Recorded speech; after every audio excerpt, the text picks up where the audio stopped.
My name's Linda and I'm a PhD student at the Open University, the School of Languages and Applied Linguistics. And I am working on a PhD project that explores ideologies and identities of adult learners of Scots in Scotland. And I also, given where we are today, obviously I'm aware that I'm focused really on participants in Scotland. But of course, there will be adult learners of Ulster Scots as well, and that would be, something very interesting to explore in the future. This is really a quick overview of my PhD thesis, the data that I'm using. The methodology is primarily corpus-assisted discourse study, and these are a couple of my key research questions to look at, really explore adult learners of Scots. Can they be defined as new speakers of a minoritised language, which I'll spend some time on looking at during this presentation, and then really understanding a lot more about them, their motivations, how they learn and which kind of Scots they learn, their perceptions and practices of their language use. So those are the sort of key areas that I'm going to look at today in this presentation. So questions for today. Who are new speakers of minoritised languages? So setting the context. Are new speakers important for minoritised languages, and if so, why? You probably can guess that I'm going to say yes, they are. Who are adult learners of Scots? What do they want? What do they need? And does or could Scots have new speakers? So to start with, I'll discuss the idea of the new speaker. The term new speaker emerged in Spain and around the same time in Brittany, and was then adopted by some minority language researchers of other minoritized languages such as Welsh, Gaelic, West Frisian, Irish and Manx Gaelic, among others. So it's been used as in this definition here. This is the classic definition of new speakers: individuals with little or no home community exposure to a minority language, but who instead acquire it through immersion or bilingual or educational programs, revitalization projects, or as adult language learners. So this term, the new speaker, has been, as I said, extensively used in research on minoritized languages. But each language, of course, is very different, has a different history, operates in a different language regime, different socio-linguistic contexts. So I wanted to have a closer look at the ways it has been used, this term, new speaker, and trying to pull out some common characteristics to see if I could come up with a sort of broader definition. So I looked at 40 new speaker definitions, which have been published in previous research on other languages, and tried to find some commonalities among them. And this led to my own definition, which, as you can see, is very long, very lengthy, but the key points are highlighted here. These people are diverse language users who learn and use a minoritized language as the result of social, political, and cultural factors. So they make conscious decisions to do that. The language is not necessarily acquired as children. Sometimes they might choose to do that because of specific life events. They want to have a relatively high level of proficiency, and they want to use or do use the language frequently. Really interestingly, it's also about language ideologies. So when they decide to choose to learn and use the minoritized language, there are language ideologies that come along with that. And that also influences their identities, their constructions of self, and what they do with the language, their linguistic practices. And the last point there in the definition is that they may see themselves, or others may see them, as different or speaking differently to other sorts of speakers which includes traditional speakers of the same minoritised language. So the definition is obviously useful as a broad kind of framework, but I wanted to know a little bit more about new speakers, about what they do and what might affect what they do, so ideological aspects. So some researchers have categorised new speakers as different areas. So I developed these into a continuum of new speakerness. So we have from the left to the right, first of all, potential new speakers, basically adults learning a minoritised language, but who don't actually change their usual use of the majority language. Then occasional new speakers who might use the minoritised language in highly ritualised domains. So I'm thinking of things like burn suppers or poetry as an example, to functional new speakers who use the minoritised language and the majority one, but actively try to use the minoritised one as much as they can, to, at the other end, essential new speakers who might even insist on the minority language in all interactions. They're strongly positive about the minoritised language and ideologically committed to it. So I must say that I certainly didn't come across anyone who might be categorised straight away as an essential new speaker of Scots in my research, because that would really require a pretty drastic language regime change in Scotland to happen. Okay, so going on to the next question. Why are new speakers important to minoritised languages, and if so, why? For some very small languages, new speakers are literally the future of the language. So for example, if Cornish has 500 fluent speakers, then there's going to be very little intergenerational, well, as of now, intergenerational transmission of the language. So for a very small language, the new speakers, all of the speakers may be classed as new speakers.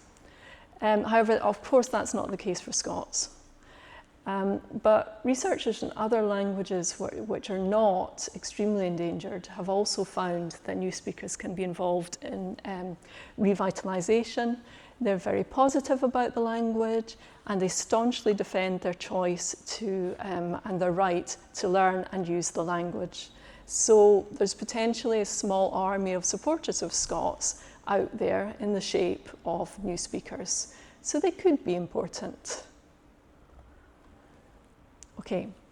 However, also as I've alluded to with mentioning that sometimes new speakers see themselves as different or as seen as different, there can be misunderstandings, surprise, resentment between the two groups. So this rather long quote here from Michael Hornsby kind of summarises what can happen between these two groups. Social norms are being flouted effectively when majority language speakers start to learn and use the minoritised language. So they can be seen as intrusive, mocking, or doing something that is simply not done. On the side of the new speakers, many of them are very aware of this and very concerned that they are not seen in this way. Their motivation is sincere, although sometimes there are misunderstandings between the two groups. So here's an example of this from one of my participants. So we can see here this theme of not wanting to be insensitive or seen as patronising or mocking traditional Scots speakers from a new speaker. This comes up a lot with my participants. So in this example, this person doesn't want to be Mayor Doric than the person they're speaking to. So if I return to the quote from Hornsby, you can see these misunderstandings and surprise when someone who is a new speaker starts speaking Scots. Okay, so next I want to look at, again, specifically my participant group of 25 adult learners of Scots. and tell you a little bit about them and what they want and what they need. So, turning to the 25 adult learners of Scots who participated in my study, I asked them some background questions, and the reason for asking these questions of them was so that I could see if they were similar or different to new speakers of other minoritised languages. They had quite often been characterised as young, urban, living in cities, and middle class. So, for example, in the Galician context, and also in Basque. So I wanted to look at my group and not make any assumptions about who they might be. So overall, in summary, this group has a very wide age range.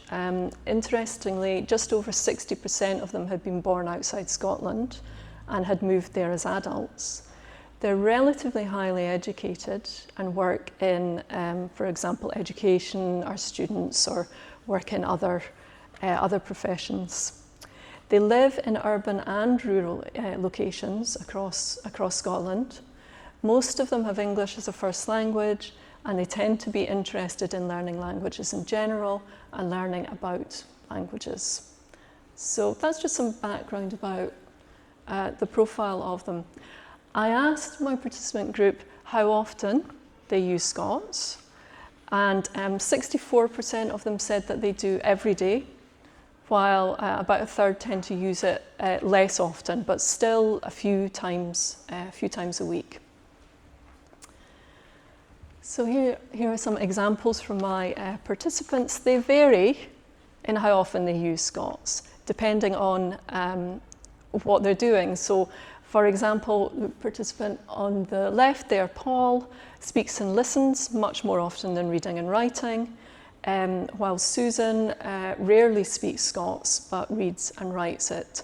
So there's a wide variety of how often they use Scots according to what they're doing with it. This participant, Martha, is fairly typical of many of the participants in the group when she says that she uses Scots a lot, for example, for messaging and social media, but she uses a limited number of words. And that was very common amongst the participants as well. So, as well as discussing how often they use Scots, I asked participants where, when, and with whom they use it. And we discussed places and situations and people with whom they felt their use of Scots might be limited, restricted, or they wouldn't use it at all. So, analysing the responses, I developed these 8 social domains of domestic, friends and colleagues, local area, social media, public, work and study, creative, and Scots learning. So, if you can see from the chart there, overall there's a clear orientation towards informal contexts with known interlocutors. And away from formal situations with strangers or in public, for example. This tendency may be partly the result of standard language ideologies, suggesting that the minoritised language is suitable only within informal, domestic, or humorous contexts. And again, this suggests the persistence of a semi-diglossic situation for Scots users, not restricted to new speakers, but where users and learners of Scots face unwritten rules and judgments about appropriate or inappropriate use of the language that restrict its use in formal situations. So, to take just one example, the domain of work or study, specifically here at university as a student, many participants like Douglas here, it says they don't hear Scots about them in that situation. Even though they know there are people who can speak Scots in that situation, but they know that they're not speaking it. This participant here on the left, Gregor, observes that although sometimes used in cheeky phrases in emails, the spoken Scots language exists in an informal space in the community, which is separate from professional spaces. And the other participant here, Elaine, has a more extreme reaction to this, of her experience in her university job, where she felt she couldn't be taken seriously or professionally if she was using Scots. So I also asked participants how confident they feel using Scots. The majority said somewhat confident. Second largest group said not at all, and 6 of them said they felt very confident. So I wanted to examine in more depth the opinions and experiences of those who said that they either had very high or very low confidence. So in terms of high confidence, it may be because these people are teaching Scots or they're involved in activism or language support. Alternatively, confidence may come because participants acknowledge and they feel comfortable with their limited ability in Scots, or as a result of a perceived authentic advantage that they say they have through having a Scottish accent, where they feel that they can legitimately use Scots. On the other hand, low confidence is often associated with face-to-face and speaking contexts. And with this fear of getting things wrong, being misunderstood, or seen as inauthentic, or being accused of cultural appropriation, maybe about being embarrassed or facing a negative reaction, especially for Scots users who are not Scottish or don't have a Scottish accent. This was particularly prevalent. So this quote summarises quite well how a lot of participants feel in terms of confidence and using the Scots they have learnt, that they would feel it was rather shoehorned or even slightly offensive for them to use Scots, and that really affects their confidence, especially if they don't have a Scottish accent or they're not Scottish. Okay, so I also asked participants about their motivations for learning Scots, and they're very varied and multiple. So they do it for enjoyment, for communication, integration into a new community, but also, as mentioned by this participant here, to use and support a language that's very well kent in Scotland, but that's somewhat hidden. So, in other words, to become an insider.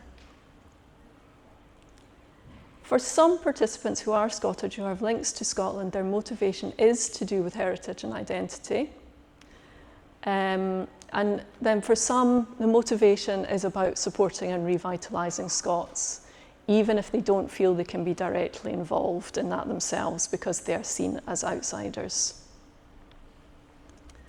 So the last question that I'm going to tackle today is, I asked participants, how are you learning Scots? And they tend to use a range of informal methods. Listening and speaking is most common, although access to those methods can be restricted depending on their network of speakers. Participants also learn the language by reading fiction and poetry, using dictionaries, and through their own creative writing. Quite a few participants would like to have more speaking opportunities. They're generally quite positive about the learning resources they have, but some would like more formal opportunities to learn. We can see there only one of them was actually doing a Scots class.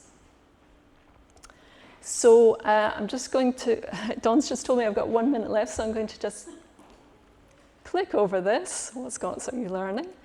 And just conclude with the question of, does or could Scots have new speakers? Or to put it another way, could the adult learners in my study be considered to be new speakers? Because I can only really talk about my participant group. So to summarise where we are now, when we look at the adult learners of Scots here, they don't fit into one overarching new speaker profile. However, I've argued that being a new speaker is about practices and ideologies rather than about social characteristics. So I come back to this continuum. For this participant group of adult learners of Scots, they could be somewhere on this continuum. So working from essential new speakers backwards down the continuum, As I mentioned at the beginning, it'd be wrong to describe any of the participants as essential new speakers who very consciously insist on Scots in every single interaction. However, some of them could be seen as functional new speakers because they use Scots and English in domain-specific situations where Scots is less used in formal domains such as the workplace, but is used with specific interlocutors such as friends, family, and local community. Some participants would fit into the occasional part of the continuum because they just use it in kind of highly ritualized domains.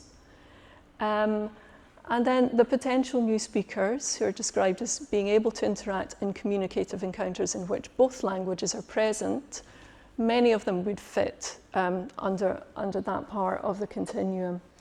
However, this condition comes with a major caveat that without some sort of activation taking place, this group would never move into one of the other categories. So, all in all, if new speakers are viewed as desirable and important for Scots, then language policy and activism would need to go some way to moving them up from potential towards functional and essential new speakers. Perhaps creating proficient speakers who adopt Scots as part of their multilingual repertoire and are strongly positive about the language. So, bridging this gap between new and traditional speakers is easier said than done. But if it is seen to be important, then language policy, language planning, and language management initiatives would do well to acknowledge that adult learners of Scots and as possibly new speakers exist, and to help them to give them a voice in policy and revitalisation activities if they want it. And that, I think, would be a very good starting point for acknowledging the new speaker and helping them to become part of the revitalisation of Scots into the future. So, thank you very much for your attention.